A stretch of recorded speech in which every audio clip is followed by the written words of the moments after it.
Welcome to Orange Crest Community Church. My name is Josh DeLaRosa. I'm the senior pastor here at OCC. Today we're wrapping up a 4-week series of messages we've been walking through as we're really feeling squeezed in our country with the highest inflation rate that we've seen in over 40 years. And just a reminder, the definition of inflation is this. It's a general increase in prices and a fall in the purchasing value of our money. So our dollar just isn't worth what it was last year. Everything, it just seems, costs more money. And just when you think maybe you're finally getting ahead, maybe you're finally getting somewhere in your life, inflation sort of just comes flying in from the top rope and knocks us out again. Or maybe some people, maybe you, earned a raise in January and you're all excited and it encouraged you, but I don't think anyone realized this inflation would come so aggressively in the way that it has. And again, it just really surprised a lot of people. Now, even though you might be getting a laugh from some of these pictures, maybe people send you these memes, we're hardly laughing at this. We're hardly enjoying this experience when we're feeling squeezed. And most of us are really sort of looking for some help, looking for some relief. And each week in this series, we've really been trying to highlight one key verse to really set our framework. And it's the fact that God himself has provided a bailout offer to us. Isaiah 46:4, it tells us this. God, he says this to his people. It's a promise. I will be the same until your old age, and I will bear you up when you turn gray. I have made you, and I will carry you. I will bear and I will rescue you. See, God makes this amazing promise. He offers to walk with us through the current squeeze that we're feeling, along with any others, or possibly even worse conditions. God offers to walk with us, to carry us.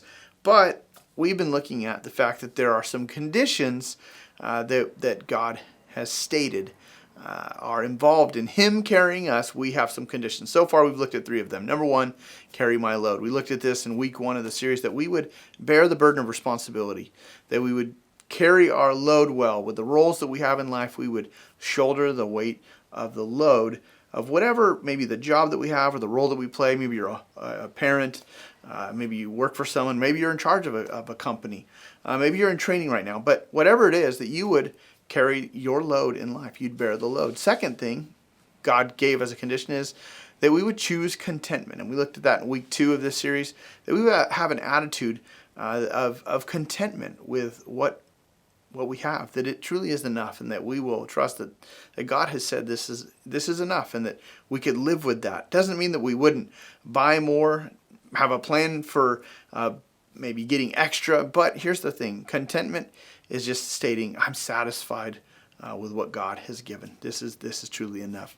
So I invite you to check that out, week 2. Week 3, we looked at calming my emotions. That's the third condition. God wants us to trust him. He wants us to not be overwhelmed and overtaken by our emotions of worry and anxiety, but that he's actually given us a plan to turn to him, to seek him, to pray. And so I invite you to check out week 3 and look at these first 3 conditions. Very, very important. Now, you can find all of those on our website. You can find those on Church Center. Today, we're going to look at the final condition, and it is this. It's to commit to growing generosity. Commit to growing generosity. And you might be thinking, wait a second. So we're talking about how to survive the financial squeeze, and you're suggesting that we give resources away?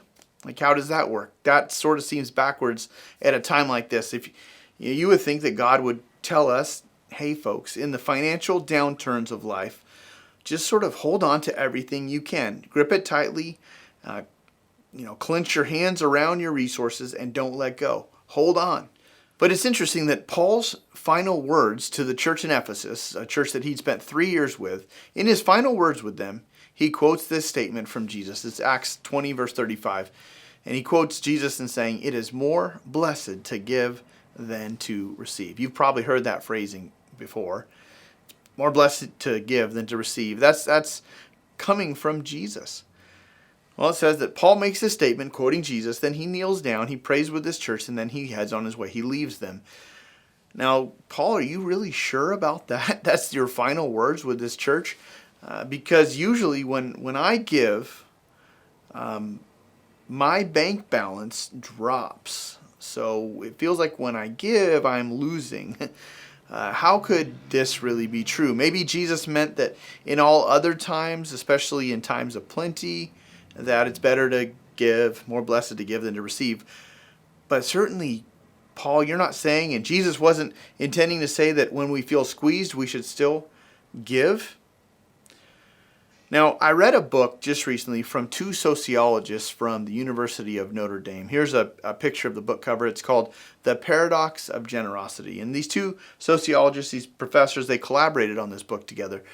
Now, look at the subtitle of this. So the title, The Paradox of Generosity, the subtitle, Giving We Receive, Grasping We Lose. These two sociologists, through surveys, they put this statement that it's more blessed to give than to receive. They put that to the test. In fact, they put the whole area of generosity to the test. They wanted to see if people who are generous in life truly experience the benefits. Like, can we track that we would receive from being generous people? Is there any proof? Is this just a statement in the Bible, or is there actually real living proof? Not just in the church, but the sociologists sort of track just common generosity, people that are generous, and what results have they experienced. And what I found really fascinating about this book was that this biblical principle of generosity that we're seeing, that it's more blessed to give than to receive, this principle was empirically verified by a group in academia. You have these professors that do this study, and they conclude, wow, this principle from the Bible actually is true. Check out this quote. Generosity is paradoxical, they said. Those who give receive back in return. By spending ourselves for others' well-being, we enhance our own standing. In letting go of some of what we own, we ourselves move towards flourishing. This is not only a philosophical or religious teaching, they write, it's a sociological fact. In failing to care for others, we do not properly take care of ourselves. That's what these authors have discovered. Now, they define generosity in 4 ways. Giving money, volunteering, being relationally generous, sort of with our time towards our friends, towards people relationally, and then being neighborly. And they saw that for those who practiced these areas of generosity, there was a positive correlation in 5 specific areas. There was a link to, so generosity, they saw a link to 5 things. Generosity brought greater personal happiness, improved physical health, a stronger sense of purpose in life, an avoidance of symptoms of depression, and then 5th, a greater interest in personal growth.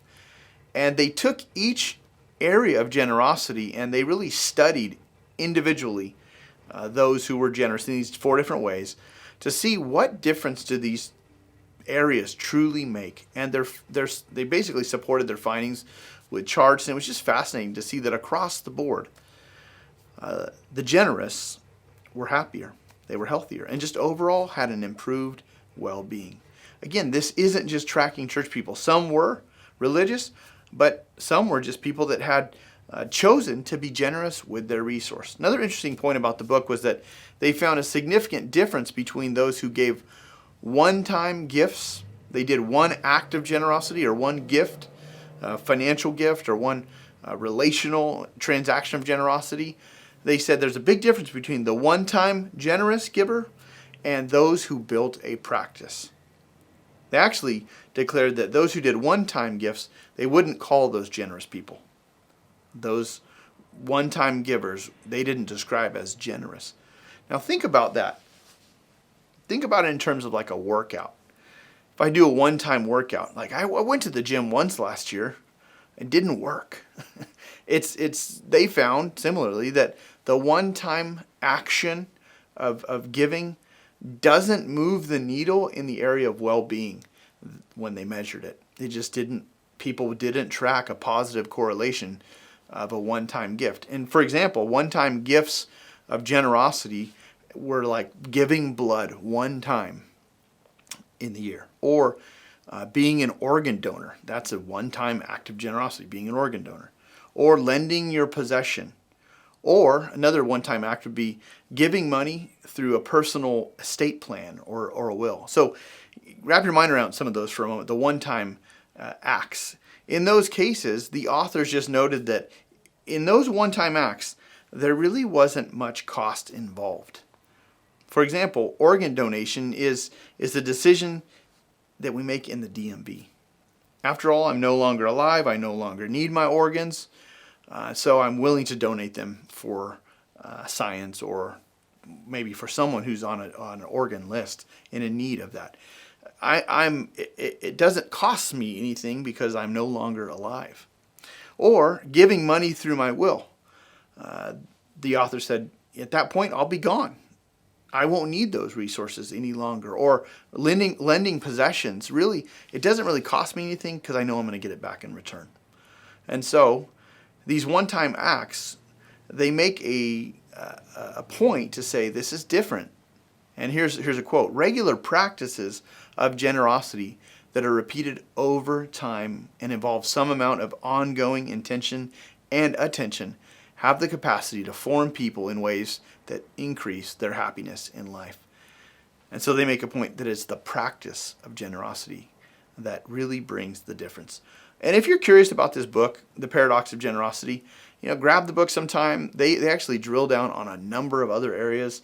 They look at some stats like the significant positive correlations between those who give a tenth of their income away. That's called, in church terms and in biblical term, is the tithe. The tithe is a tenth. And they tracked that. They looked at those who gave a tenth as a practice, not just church people, but people who had a practice of giving at least a tenth of what they earn away. And they said there's a significant positive correlation between those people and those who gave below 10% of their income. So you can check that out. Now, the flip side of this book is that they make the point that grasping, we lose. So if you think of generosity as someone who opens up their hands, grasping is really when we close our hands down on our resources and we grasp onto them. And they would say that the person who grasps to their resources and holds on to things, they would say the one who's not generous is a miser. Maybe you've heard that term before, the miser. The etymology of the word miser, interestingly enough, relates to being miserable. Now remember in the story of the Grinch was the character whose heart was 2 sizes too small. And this miserable character actually represents the opposite of generosity. And you see his approach to life in the film, The Grinch. You see his approach to life just being challenged all throughout the film. And he's a miserable character. Now, if I'm honest, sometimes I can identify a little too much with the Grinch's attitude. And maybe you could say, yeah, I could see that in my own heart as well. Now, do you really think it is more blessed to give than to receive? What do you think? What's been your experience? Maybe you have had a steady pattern of generosity, giving a significant amount, a pattern, practice of giving generously, maybe even a tenth of your income. Have you noticed the positive link, the correlation to those different areas? Or maybe you say, I'm not experiencing positive well-being. I'm actually experiencing pretty poor well-being. And this is something to consider. Is it more blessed to give than to receive? Now, our entire culture and our own heart tells us that getting, not giving, is the key to happiness. So what makes the opposite true? God is the one who makes this true. If there is no God, it's really every man, woman, and child for themselves. We're all scrambling around to get what we think we need and what we want. But if God is real, and if God is involved in the details of life, then pleasing Him is really the key to our happiness. Now, the founders of our nation, they printed the words, and you could see a picture of the dollar bill here. They printed the words, "In God we trust," on our money for a reason. They must have known how easy it is to really forget that the future rests on God and not on money. So as they were establishing a new form of currency, they just decided to print an asterisk on the notes, reminding us that no amount of money would ever replace the need for us to trust in God. But printing "In God We Trust" on our money, it doesn't make it so. So how do we know if our trust in God is greater than our trust in money? How do we really know? Generosity is the indicator of trust, because in order to give some of what you have, you actually have to trust that God and not money is the key to your future. You have to trust that God holds the future. In the Old Testament, there's a small book called Haggai, and it's got 2 chapters. It's a short book. And God's people, they had been conquered and they'd been sold into slavery. And now God had allowed them to return to the land, and He gave them instructions on rebuilding the temple. But as you can imagine, these people, they didn't have a lot of resources. They didn't have a lot of money because they were former slaves. Now, returning, they're trying to build a new life for themselves and for their families. So the 2 chapters of this book can really be divided up into 2 sections. First, not now, that's chapter 1, and then now, chapter 2. And these 2 represent the themes, both then and now, behind our struggle to trust God and be generous. The 2 themes, not now and now, that represents our struggle. So let's start with the first one. When we say not now. So chapter 1. Haggai chapter 1 verse 2 reads, "The Lord of armies says this, these people say, the time has not come for the house of the Lord to be rebuilt." Now, why is the time not now? It's because they don't have the extra money it takes to rebuild the temple. If they start giving to God, they won't get their farms ready the way that they would like them. They won't get their houses built for their families. They won't get them as nice as they want them, or they might not get their houses done at all. So their plan was to get first their farms and their houses up first, and then they could give money to God and rebuild the temple. So look at verses 3 through 6. "The word of the Lord came through the prophet Haggai. Is it a time for you yourselves to live in your paneled houses, while this house," speaking of the temple, "while this house lie in ruins? Now the Lord of armies says this, think carefully about your ways. You have planted much, but harvested little. You eat, but never have enough to be satisfied. You drink, but never have enough to be happy. You put on clothes, but never have enough to get warm. The wage earner puts his wages into a bag with a hole in it." So how did it go? I mean, they were not as far along as they should be.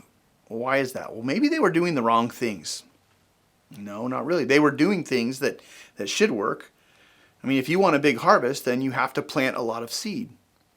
If you're hungry, then you eat. If you're thirsty, then you drink. If you're cold, you put more clothes on, layers of clothes. When you earn your wages, you should keep your wages safe. But something is going wrong here. As they did these things, they kept coming up short.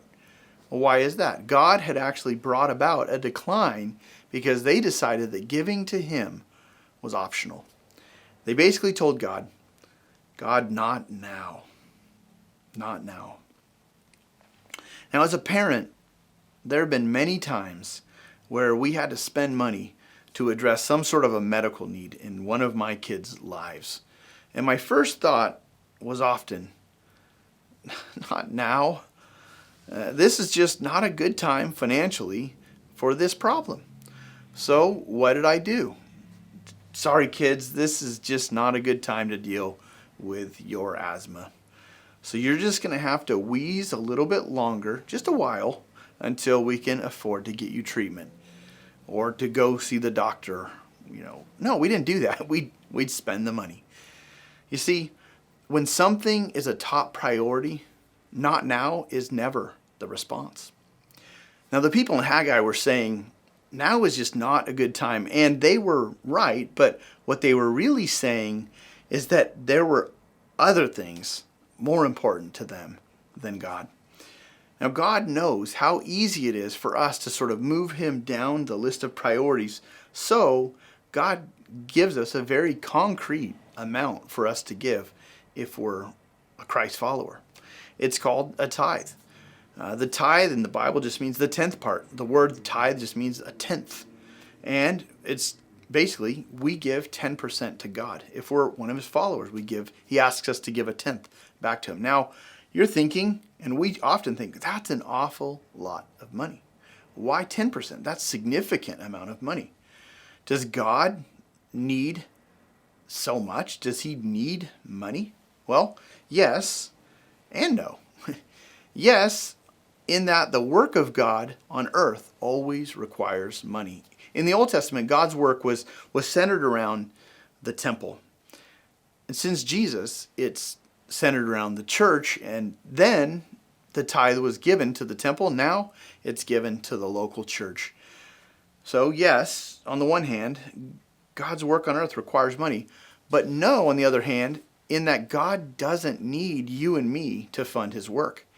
The deeper purpose of the tithe is for your heart and my heart to learn how to put trust in God, like it says on our money. In God we trust.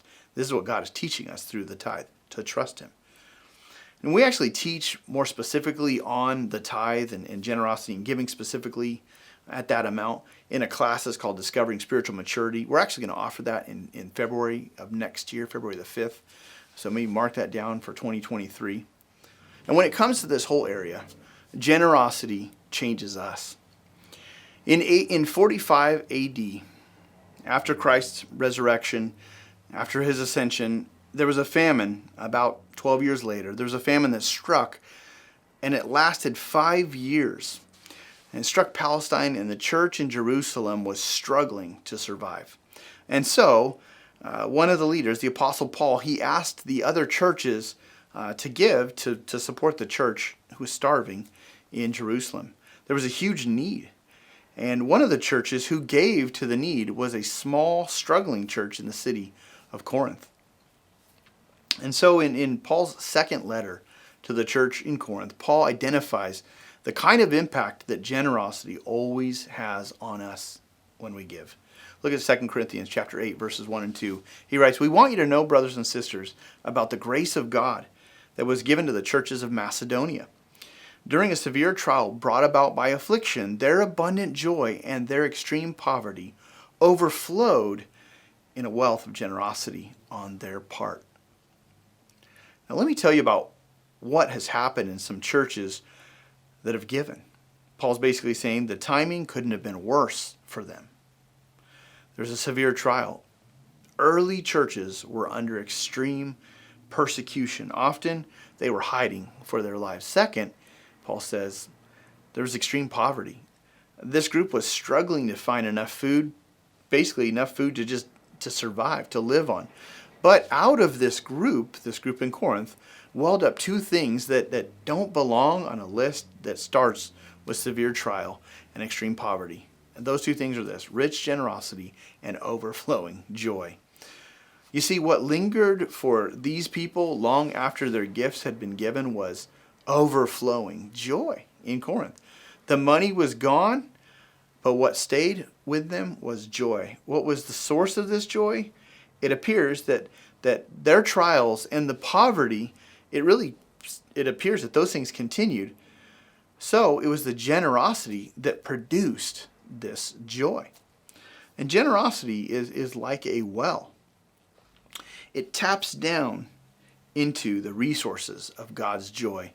And giving is so close to the heart of God. The most famous Bible verse, John 3:16, begins with, "For God so loved the world that he gave." And generosity is like drilling a well in the desert. It doesn't matter how bad things are on the surface of life. Giving, it actually drills a well into our heart that allows us to tap into the water table of God's joy. And giving sort of generates a smile from the heart of God that resonates deep in our soul.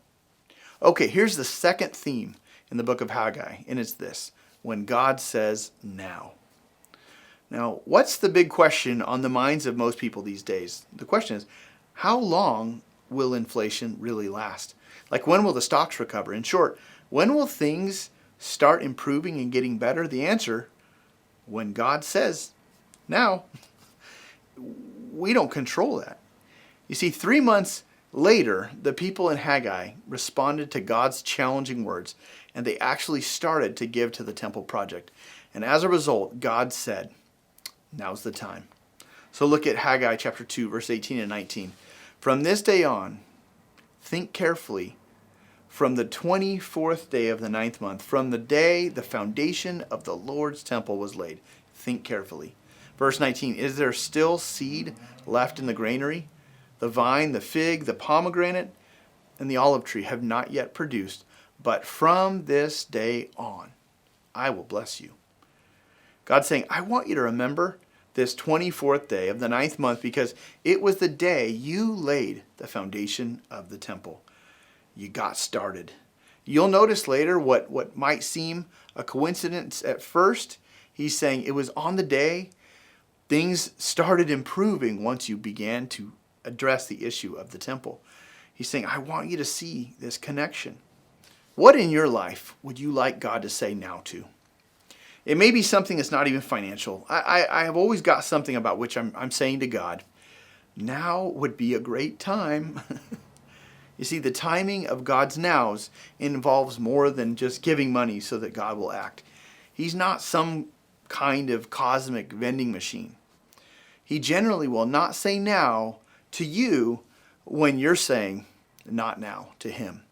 Now, what does it look like to be committed to growing our generosity? It really means stretching myself to take a step beyond my current level of generosity. We usually feel really reluctant, totally even uncomfortable at the idea of increasing our generosity, increasing our giving. And Paul, he wrote about some of those feelings. Look at 2 Corinthians chapter 9, verse 7. When he's talking to this group about their gift to the church in Jerusalem, he says, each person should do as he's decided in his heart, not reluctantly or out of compulsion, since God loves a cheerful giver. Basically, if you're going to give, Paul says you need to be wholehearted about it. You don't get any points if you give, but later you feel resentful about your generosity. So some people may take this verse and sort of say, well, I'm not feeling very generous at all, so I'm just not going to give. But Paul actually mentions the heart. It's often the case that our hearts actually need to be stretched. Instead of giving up on giving, we can intentionally stretch ourselves, stretch our hearts, and expand our desire towards deeper levels of sacrifice. Now, everyone is at a totally different place, but we're all really capable of stretching ourselves in the area of generosity. Now, I want to offer you a now challenge. Pick a day this month and take the next step in your generosity. Pray about it, maybe talk with your spouse about it, but pick a day this month. And I want to encourage you, take the now challenge. Ask God to do what he did in Haggai, but to do that in your life. What he did in Haggai, the book of Haggai, is he said, from this day on, I will bless you. So here's 4 different aspects of the now challenge. If you're not giving to God, then give a gift between now and the end of the year. Maybe that's the step you need to take, is take the first step of becoming a generous person and give your first gift. Now, if you're giving occasionally, make a giving plan and give regularly. That's a pattern, a practice of generosity till the end of the year. So give whether it's weekly or monthly, but make a practice of giving regularly till the end of the year.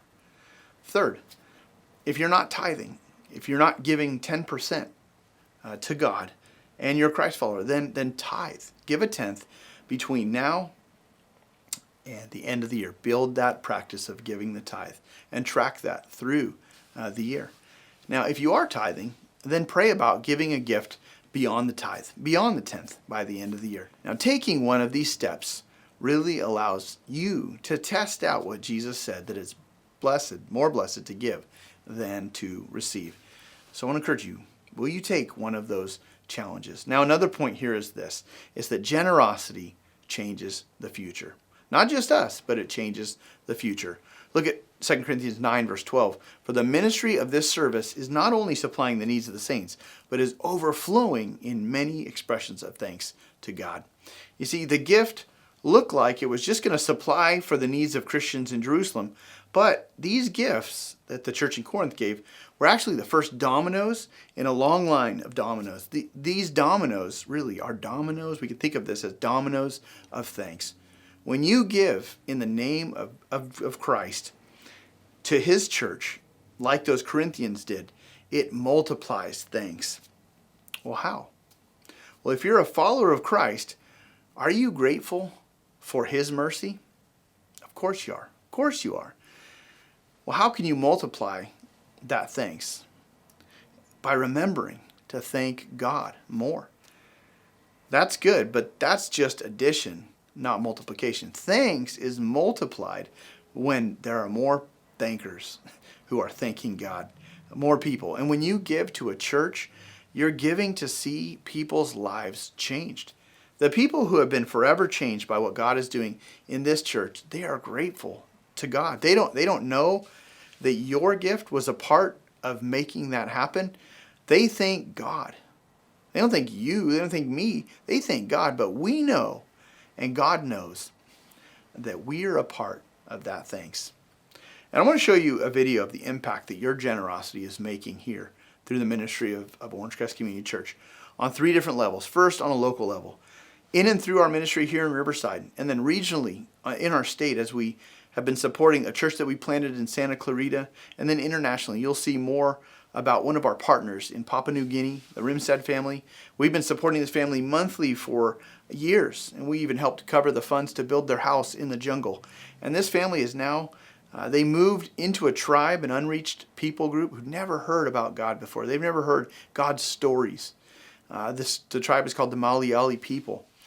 The Rimsteads documented their language over many years. They taught them how to read and write their own language. Now they're translating the Bible in their language to teach them about God. And they've now hit that point where they're teaching through the Bible, and they're hitting the point where they're able to share to help people come to know Jesus Christ. Very powerful story. I want to show you that in this video right here.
This opportunity here to get baptized at Valley Lights is really my opportunity to like rededicate myself in that way by following Jesus' command to be baptized. So basically being rebaptized to reaffirm that God is the boss of my life forever. What kind of changes have I experienced in life since I made Jesus my Lord and boss of my life? The driver, I'd say. I wanted my future to go a certain way on a certain timeline, and fully submitting that kind of control was hard at first, but like I said earlier, it's just been filled with ease.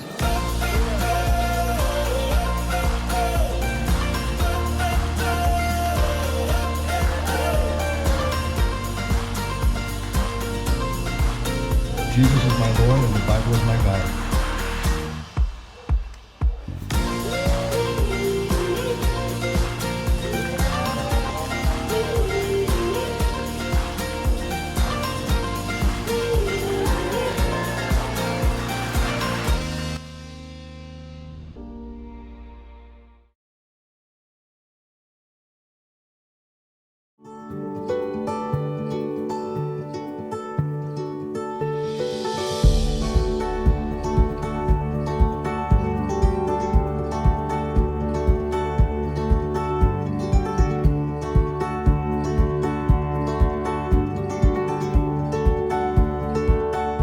We just wanted to send out a little update video for you guys, as tomorrow we begin teaching here in Malayalee, so it's a pretty epic time here, and we are super excited, and also we're so grateful for all of your prayers, all your words of encouragement for us, prayers for our people, prayers for us. We are just like so incredibly grateful to have you guys with us in this, so thank you for that. Keep them coming. Tomorrow is just the beginning. We are already halfway into week 2, so just to fill you in with what we're teaching this week, it has been crazy, but this was just the first week of many. We have about 13 weeks left of teaching, so keep those prayers coming. We super appreciate it.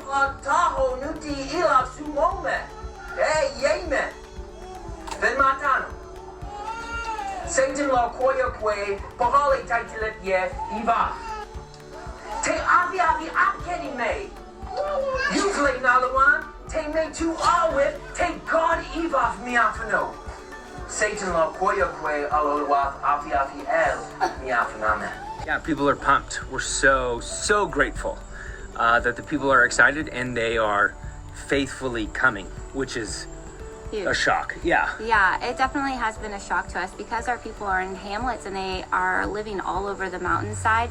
To see them coming and to see the same amount of people that came on the first day still here on day 7, that was huge for us because that was something that we always worried about and wondered how it was going to happen. So thank you for praying for people to come. We are approaching week 3 of teaching with the Malayali people, and so we just wanted to give you an update and let you know how you can be praying for this week's teaching. It is a big week of teaching with some really intense concepts, so yeah, we hope that you can pray along with us. Yeah, like Emily said, it is a big week. Tomorrow we start teaching on the fall of Satan and the angels who went with him. Tuesday is back in the garden with Adam and Eve and their temptation of eating the fruit. Friday we begin teaching again, and that's Adam and Eve realize they've done wrong and they run and hide. Saturday is going to be 2 lessons. First lesson is going to be the judgments against the snake, Eve, and then Adam. And then the second lesson is just going to be a big review. Dave and I just realized that we have hit the 10-year mark since the moment that we decided that we wanted to serve the Lord here in Papua New Guinea. It has been years of language learning and teaching the Malayali people how to read and write, doing translation, and we are finally at the point where we're able to share the gospel. And we're so thankful for your guys' investment in allowing us to be here, both financially supporting and praying. Guys, it's massive. Thank you guys so much. Week 3. Yes.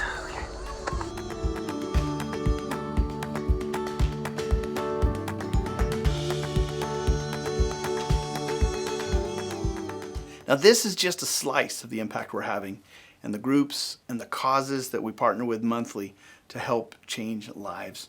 Now, whenever we're facing financial pressure, you see the big temptation is to just sort of shrink back our giving rather than to increase our giving, because we tend to think, not now, I can't afford to give. I need to cut back. This is a very natural approach, but it's also a sight-based perspective rather than a faith-based perspective.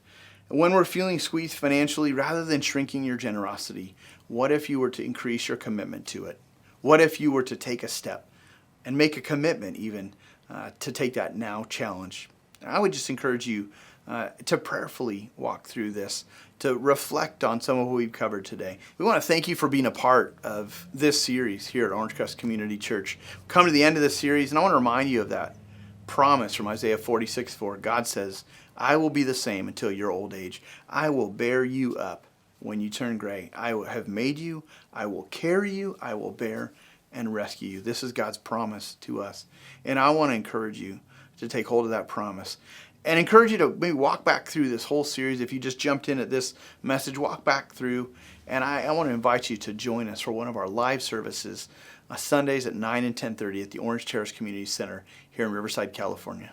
Thanks for joining us. Let's pray. Father, thank you for your kindness to include us in your plan. Thank you for drawing us into a relationship that we could know you personally. And Father, as we're all feeling pressure in this area, we've covered a lot of ground. I pray, Father, that you would remind us of these core conditions, these core areas, that you want us to carry our load in life, that you want us to choose contentment, that you want us to calm our emotions, and finally, that you want us to commit to generosity. And I pray for each person watching that they would choose to trust you in these ways and to take these steps forward and to see you work. And so we need your help in these areas. We trust you, and we ask you for your blessing in our life and your protection over each one of us. In Jesus' name we pray. Amen.